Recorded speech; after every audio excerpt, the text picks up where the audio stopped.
Next, let us talk about the mathematical and statistical questions. In engineering program, there are fundamental courses. Mathematics and statistics are one of the compulsory courses to be taken under the engineering. This one is to help the students to build their basis and their skills in solving mathematical questions. Let us look at some examples. This is a typical statistical questions. It is about the probability. Based on the question, students are required to use the information given in order to compute the solutions. Personally, I will consider this type of questions C3 and C4. I observe many lecturers teaching the mathematics and statistics, having a dilemma defining the cognitive levels of the questions. Some may define the questions C1, C2. Some may want to have questions C5 and C6. This is so that they can acquire a normal distributions in terms of the level of difficulties of the paper. Because of this, it is quite arguable among the lecturers how the mathematics and statistics questions are to be produced. Some insisted that you have to have a normal distributions. You need some questions for C1, C2, a lot of questions for C3, C4, and also some questions for C5 and C6. Personally, I do not agree with this. This is, of course, in the context of engineering programs. You know that the cognitive level C5, C6, it is about evaluations and design. There will be critical inputs from the students. There should be judgment.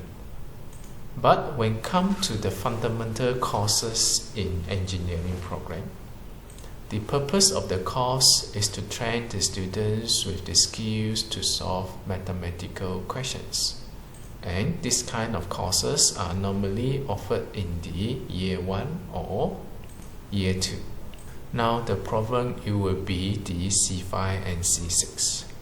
If you are talking about C5 and C6 for the mathematics, it involves a lot of derivations, deriving some new theorems, playing around with the parameters, unknowns, and etc., leading to a new or unique theorems among students.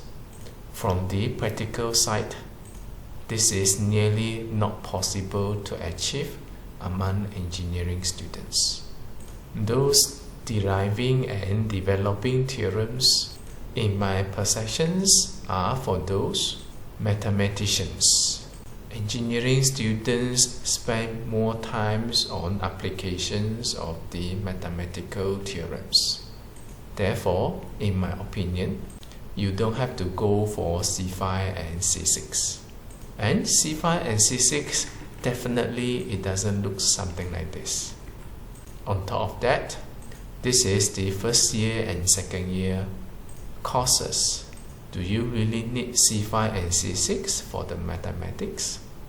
I mean for engineering students. We will have a lot of C5 and C6 in the other courses, especially in the third year and the final year. The portions of the C5 and C6, it will be much more heavier towards the end of the program.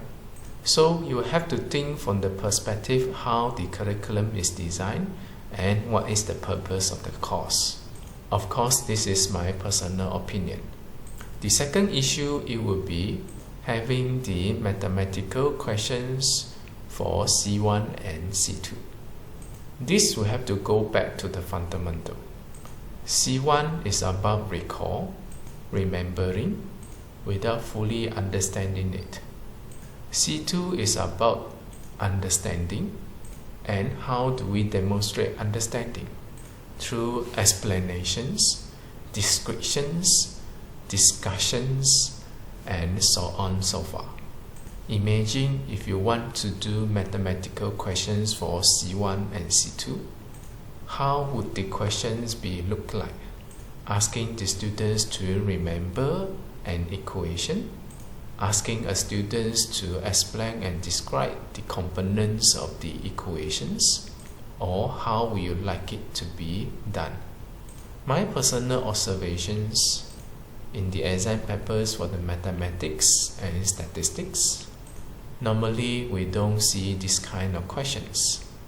It defeats the purpose of having the mathematics and statistics. We want the students to have the ability to solve mathematical questions. They learn how to apply the mathematical theorems, how to substitute the value, how to carry forward the value, how to construct the mathematical statements, and how to generate final values. At the same time, they need to show their calculation steps. These are the things that we are looking for among the engineering students.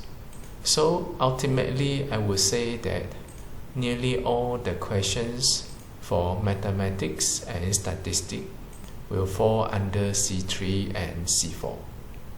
This goes back to our previous questions about the normal distributions. If I'm to decide, I will allow the lecturers who are teaching mathematics and statistics for engineering program, which the courses are offered in the first year and the second year, to have the entire paper on C3 and C4. The courses are designed to support the basic knowledge and fundamentals, allowing students to perform better in the other engineering courses, which are heavily dependent on mathematics. Next is about assigning the marks. You can go for smaller interval of 0.5 marks, or you may go for 1 marks. Just that you have to clearly indicate where you're going to assign the marks. Normally, we will allocate the marks at several strategic locations of the calculations in the marking scheme. Marks should be allocated for the correct answer. There should also be marks for the calculation steps.